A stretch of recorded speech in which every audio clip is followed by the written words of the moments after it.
Hey guys, Justin here from Barbell Kingz. We're back again on Friday here. We're going to do some front squats. I actually got clearance from my physical therapist yesterday to go ahead and do overhead presses, so I'm going to be super light, but I can at least go over the movement with you and show you, maybe give you some tips. And then we're going to finish with some rear delt flies. You guys ready?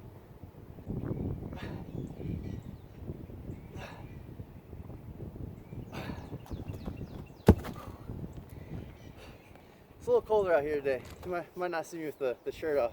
I want to go over real quick why I'm doing, I guess I can leave that over there, why we're doing the 10 sets of 10. Mostly it's because of the weight load. Don't have real heavy weights here, so I can't go 80% of my max or 90% of my max or work a scientific formula into it. Instead, gotta get kind of creative and learning from other systems. 10 by 10 was actually popularized by the Germans. Anyway, I've studied probably a dozen or so different training systems from Bulgarians, Russians, American powerlifters, the conjugate method, juggernaut strength training, and it's crazy that there's so many different methods, because obviously we don't know. We know, we have an idea. We can say resistance training obviously builds these certain things, and we study like the. So I've just kind of taken what I've learned and what I've experimented with and what I've tried in my own life, and then in this situation just had to take what I know and optimize it for what I have.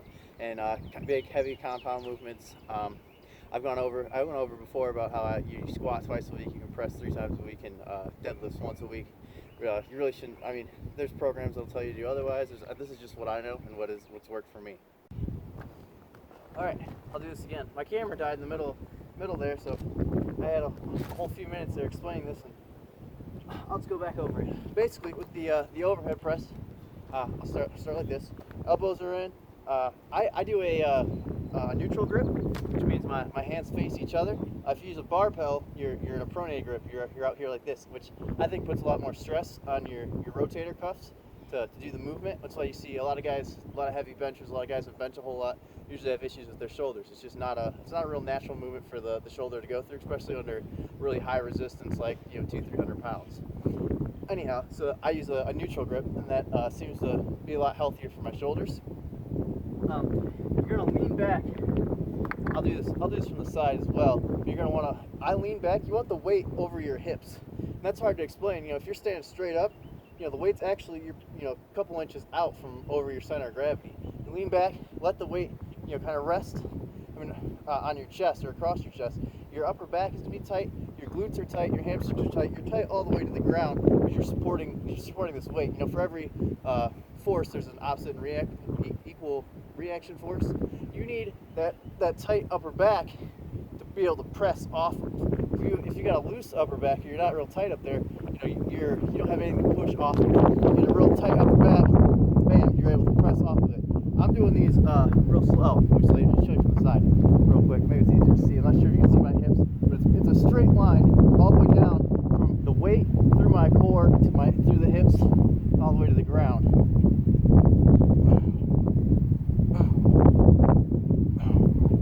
My chin is also tucked, so a lot of people will tell you not to look up when you're doing the overhead press, which is smart. I've done it myself, and what happens is your neck muscles end up trying to compensate for the weight, and obviously these muscles are not made to support 100 pounds, 150 pounds, etc. So they get strained under that weight, and you'll feel it. You'll be injured for. I think the pain lasted me like a week, 2 weeks maybe. You'll recover, but obviously if you're in pain, you're not doing something right. So my chin is tucked to my chest as I'm pressing. I'm still, my eyes, I'm still looking up. My chin is not up. If that makes sense. Try to help you. There's tons of videos on YouTube that go over this, but as long as you're here and I can teach you something or show you what works for me. The overhead press is probably my worst lift, or one of my worst lifts. Presses in general. I'm more of a squat guy and a deadlift guy. Those came a lot more naturally to me. I was a lot stronger at those baseline, I guess.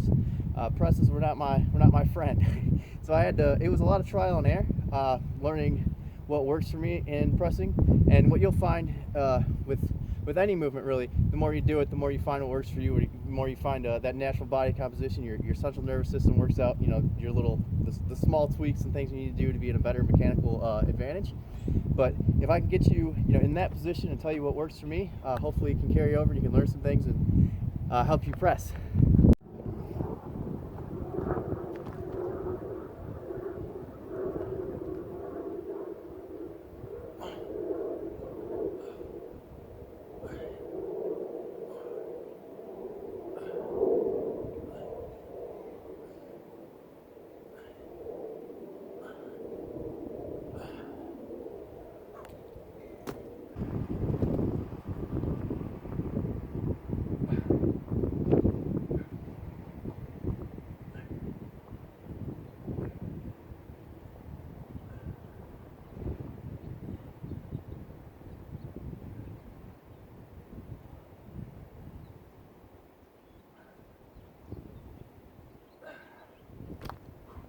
All right, that's it for today. Hopefully, I've inspired you guys to keep active, to work out, to get it in.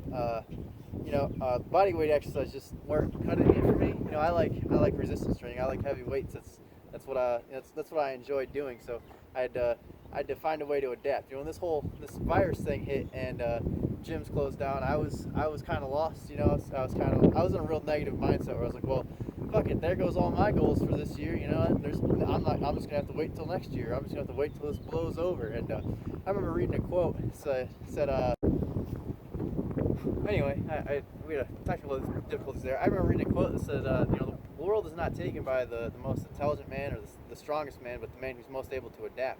And that's kind of what, I guess that's something to take away from this is I needed a way to adapt. I needed to find, a way to move through this, positively.